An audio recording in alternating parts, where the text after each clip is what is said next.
Hi Sagittarius, welcome back sa ating Tagalog reading for the month ng January 2024. Ako ay si Abby at isa kong intuitive reader. Bago ang lahat, nais ko kayong batiin ng maligayang Pasko at manigong bagong taon. Sana nag-enjoy kayo sa inyong holiday with your loved ones and family members, okay? And sa mga new viewers na ngayon palang manonood ng ating readings, welcome po. Sa mga current subscribers, maraming salamat sa pakikinig, sa inyong mga guidance and advices monthly dito sa ating Tagalog channel. Alright? So, Sagittarius Collective, gagawin na natin ang inyong reading sa general life at later on, mag-jump tayo sa inyong love reading para sa buwan ng January 2024. Now, i-shuffle lang muna natin yung mga cards in front of the camera, Sagittarius, no? And I see you guys in few seconds, okay?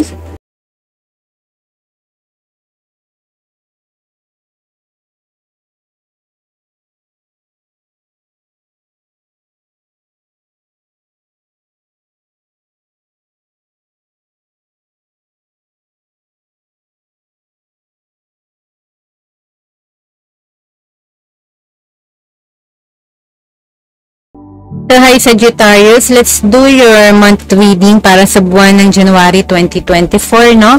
Sa inyong general life situation, okay? So, sa unang baraha, Sagittarius, meron tayong The Magician, Major Arcana, okay? Sa second position, meron kang 9 of Wands. Sa third position, meron tayong 5 of Wands. Oh, 9 and 5 of Wands. And then, sa fourth position, meron tayong 10 of Wands. Ang daming Wands, no? Sa pagpasok ng January, then sa fifth position, meron kang Queen of Pentacles. Sa ika-ani, may 2 of Swords.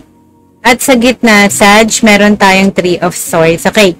I would say, no, sa pagpasok ng January 2024, yung kailangan mong gawin or pakawalan na energy, no? Sinasabi dito, about time na mag-manifest ka. Maybe nung 2023 wala tayong masyadong manifestations, no? Masyado tayong naging busy or abala sa mga current events or mga happenings sa buhay natin, sa work, sa family situation, no? So, parang normal day, ganun, no? Daily grind. So, wala tayong mga bagong energies na ine-entertain or pinapapasok sa atin, no? New connections, new people, new passion or interest. So, it's about time daw ngayong January, so 2024, mag-entertain ng new energies at mag-start na kayong mag-manifest ng mga bagay na gusto nyong mangyari for 2024. Okay, ngayon, kailangan may pagpatuloy ngayon. I felt like, nung nakaraang taon or past few months, no, kasi may 9 of Wands ka dito, parang feeling ko napagod ka or na-drain yung energy mo. Pero, nandun ka sa point na parang feeling mo, gusto mong sumuko. Pero sinasabi dito, since sa position number 2, ipagpatuloy mo lang yung bagay na sinimulan mo or yung bagay na feeling mong mahirap ngayon kasi hindi magtatagal, matatapos na rin yung struggle and yung mga challenges at obstacle na yan. And eventually, hindi ito yung time ng January 2024 na mag-give up, especially New Year. Okay? Hindi ito yung time para sumuko ka or bumitiw muna. Huwag daw muna. Okay? Kasi malapit na magkaroon ng finale or pagtatapos yung mga struggles and challenges na yan. Okay? Isang galaw na lang. It's a matter of time. As in, isang kembot na lang. Parang ganun. At nandun ka na sa ending nun. Okay? And then, however, no, yung position 3 mo, sa manifestations, like I said nga, medyo nahihirapan tayo mag-manifest ng mga bagong simula, bagong oportunidad. Okay? Sa January 2024, I do see that kasi nandun ang release card mo, ito yung kulang, yung manifestation. Yung position number 1 mo, in alignment sa position number 3 mo. So, nagkakaroon tayo ng problema sa manifestation. May difficulty ba? May struggle. Okay? Pero sinasabi dito, may roadblock man, no? Sana hindi natin bitiwan yung patuloy na pag-dream or pangangarap sa mas magandang simula sa buhay natin, sa ating mga pangarap, at sa maaaring din sa mga new connections, sa friendships and other relationship natin, kahit sa love life, okay? Yung mga manifestation, magiging mahirap, okay? sa simulato ng January 2024, pero hindi siya imposible na mangyari. Make or break, like 50-50. Okay, maaaring mag-fail, maaaring mag-succeed, so dapat be open ka. So, sa manifestation, kahit ano pa yung outcome niyan. Okay? Positive or may rejection basta continue na mag-dream at mag-try ng mga bagong simula sa career mo. Pwede kang mag-try na mag-explore ng bagong trabaho, maging open ka sa ibang tao, maging malawak pa yung connection mo, i-open mo yung sarili mo rin sa friendships, okay, and other personal relationship or sa love life, okay? Pero be ready rin na, ano mo yun, not all is lost, be ready rin na ma-reject, be ready na ma-decline, or be ready rin na mag-accept, okay? Ngayon, yung current energies mo, no, meron tayo kasi 10 of Wands. Like I said, no, may 9 of Wands ka. So, I felt like yung 9 of Wands, ito na napapagod na tayo, na almost na-deplete yung energy mo, yung time mo, yung effort mo, no, pero hindi ka sumusuko. Finally, ngayong January, no, come to February, matatapos na yan, guys. May 10 of Wands. Nakita mo to how umuupo na to, hawak pa niya yung isang wand, okay? Mabigat lang. Pero natapos mo na yung lahat nakatayo na yung 10, hindi mo pa na itatayo, diba? Last na yan eh. Ngayon, napansin mo itong 10 of Wands, binuhat niya lahat kahit ang bigat-bigat. Hindi ka pa rin, alam mo yun, sumusuko. Lumuhod ka dyan at tumayo ka uli. So, yung current energy mo, finally, no, makakalabas ka dun sa whatever yung mahirap na sitwasyon mo ngayon. Sa money, sa job, na maybe na may tinatapos kang project na napakahirap, na kumukonsume ng panahon at oras mo, pwede rin, it's a person na nakukonsume or in stress ka or na-drain yung energy mo. Whatever yung intention mo, kung saan nakaput yun right now, or na-put on hold mo dahil maaari na gusto mong magpahinga, pipick upin mo muli yan kung hininto mo man. Pero kung ito is current or ongoing na sitwasyon, no, I felt like malalampasan mo, magsa-cycle through ka na doon, matatapos na nga. Like I said, isang kembot na lang, o maaaring nandun ka na, patapos na siya, at mag-open ka ulit ng bagong start. Kaya, yung manifestation mo, hindi makapasok kasi may kinocomplete ka pa na cycle. Whatever it is sa buhay mo. Okay? It's ongoing, but yung paghihirap mo doon, yung struggle, or yung, mare-rejuvenate ka uli after that. Okay? Ngayon, sa position number 4 mo, is si 10 of Wands, na finalo ni Queen of Pentacles. Okay? Kailangan mo ibigay sa sarili mo. I think after all nung struggle and hardship at saka mga effort mo, no, all throughout sa project, sa buhay, pinagdaanan mo mga struggle or problema man yan, personal relationships or sa household situation mo. Bigyan mo yung sarili mo ng reward, okay? I-nurture mo, i-pamper mo yung sarili mo. Yan ang Queen of Pentacles. Huwag mo kalimutan alagaan yung health mo, yung material possessions mo rin.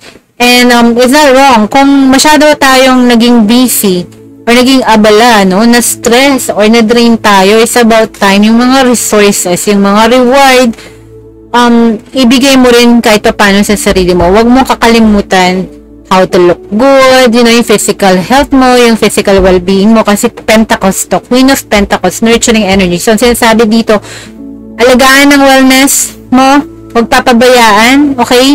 Kasi ang dami mong 9, 10 of Wands, saka 5 of Wands, no? So, medyo, maybe rin yung environment is challenging or difficult, kung saan man to, area ng buhay mo, okay? Sa career, sa school man to, or sa family, or personal relationships mo. It's about time, no? Reward yourself. Go on a retreat, go on a vacation. Okay, huwag mo kakalimutan na tingnan din yung physical aura mo, yung physical look mo. Have to be more presentable. Relax. Ganun ang sinasabi dito. Alagaan mo yung physical well-being as well at yung personal possessions mo. Okay? At the end of this, yung reward, yung abundance, nandyan. Hindi mawawala. Self-sufficient ka dito. Kung sa material realm to, sa pera at sa career, I think blessed ka. Okay? Yung kailangan ibigay mo sa sarili mo rin. Give yourself a break. Give yourself a treat. Ngayon, sa new beginnings mo, may hesitations, no? Sa bagong simula. Okay, so for January, pwede rin sinasabi dito, be careful lang din sa paggawa ng desisyon, no?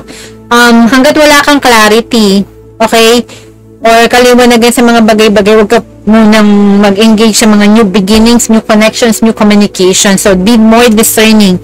Matuto tayo dun sa mga lessons natin dito kay 9 of Wands, sa 5 of Wands, at kay 10 of Wands, okay? Sa January, na-encourage ka, huwag munang magkaroon ng mga bagong simula. Okay, wag muna. Okay, kasi ang nasa center mo is 3 of Swords. So, may pinangubutan naman tayo kung bakit medyo undecided muna tayo or neutral. Okay, don't take sides. Okay, ganun muna. Kasi yung past mo, doon ang gagaling yun. May mga disappointments and losses and heartbreaks ka.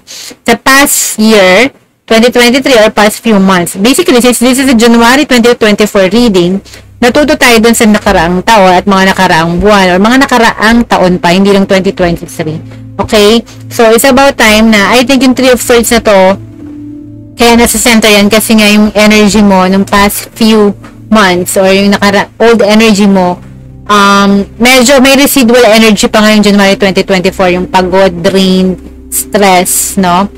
It could be a personal situation as well. So, may pinagdaanan tayong challenges and struggle and problems ng mga obstacles, but eventually, ma-overcome mo yun. So, it's about time to reward yourself and start manifesting something new sa buhay mo para magkaroon ng bagong energy.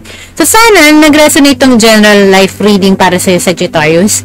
Now, let's move on sa inyong love reading sa buwan ng January 2024, Sag. Isa-shuffle po lang yung mga cards in front of the camera and I'll see you guys in few seconds, okay?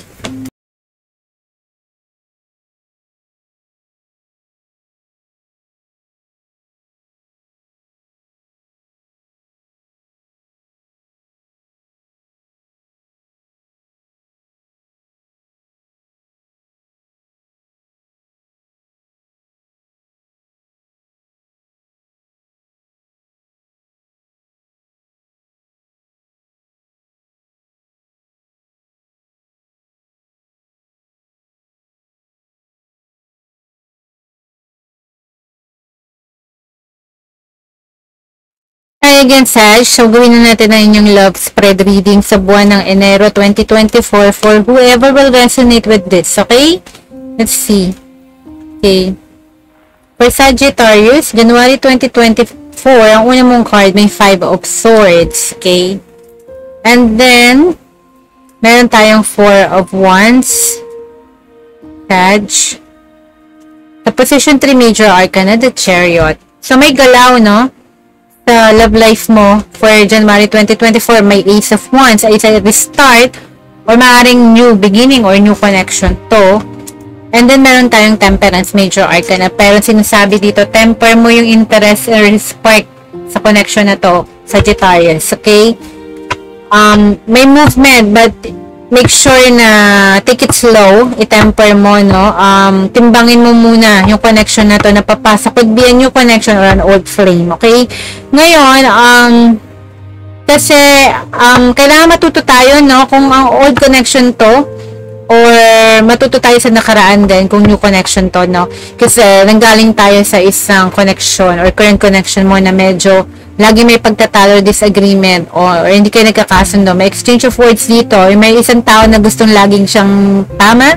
May isa is, parang may gaslighting na nangyayari, or ikaw ang pinoproject na laging mali.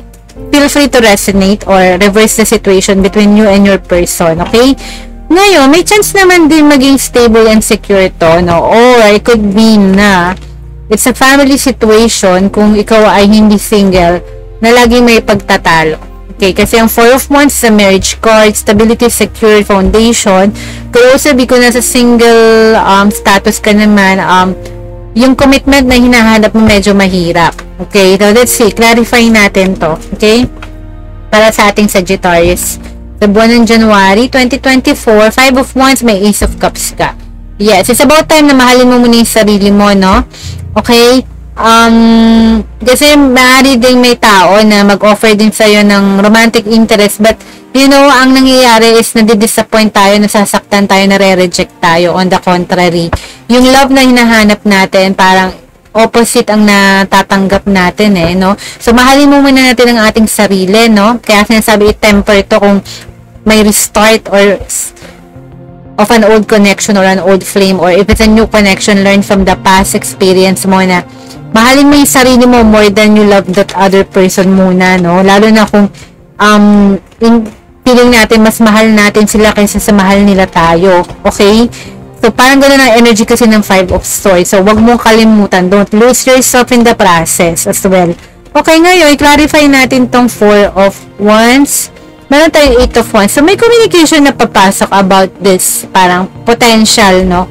Na parang connection mo, parang soulmate or the one na feel mo strongly connected ka. At ganun din sila sa'yo. Parang may mutual attraction, may mutual, kasi sabihin natin, since Wands to, no? Desire or interest. Okay? I will not say love kasi sinasabi ito, mahalin mo muna yung sarili mo, okay? Make sure your cup is full para naman kung may pagtatalo, disagreement, or harmony, walang nauubos, hindi ka na-deplete. Ngayon, may major movement forward dito, Chariot, kasi may message na papasok, okay? It could be the same person you're dealing with. Itong si message. 8 of Wands, mabilis to, Page of Swords coming with the truth, blunt, honesty, okay, news or incoming information. So, the fact na may 8 of Wands at may the Chariot, so may progress about that dito sa 4 of Wands na to. Okay, sa connection na to, or possible commitment, okay, kung single ka man, or it could also be something to do with the foundation sa family situation or domestic situation or living in condition. Ngayon, si Ace of Wands dito, sabihin na natin may Ace of Pentacles. Yes, new opportunity knocking on your door. Could be with an old flame or a new connection, okay? The fact, guys, na may tatlong aces ka. Ace of Wands, Ace of Pentacles, and Ace of Cups. You cannot make it up. Tatlong aces, no? Ayan si Ace of Cups. Okay? And then, nandito si Ace of Pentacles. Pakita ko lang din sa inyo, Sag. Puro beginnings, no? Sa love life talaga, may galaw, finally sa January 2024. Okay, pero like I said, take it slow. Okay, kilalanin natin muna tong taong to. Okay, ngayon, sa Temperance, ano ba yung kailangan mong i-temper? In moderation lang, meron tayong Knight of Swords, communication. So, kung may communication na papasok, no? 8 of Wands, Page of Swords, Knight of Swords. You cannot make this up. May babalik or may makikilala kang bago na makikipag-communicate sa'yo, okay? It could be, you know, mas truthful, mas honest sila. Okay, so yung message na to could be something na sabihin na natin may interest, okay? But I will not say na love to sa beginning, okay? Kasi Knight of Swords to, so it's all about casual communication, conversation, chatting, regular chatting, walang masyadong feelings na involved. So like I said, nandyan si Ace of Cups mo, so make sure your cup is full, huwag magpapadip. Maaaring din yung conversation can turn into sour itong si 5 of Swords dito. So, kaya handle it with caution. Okay?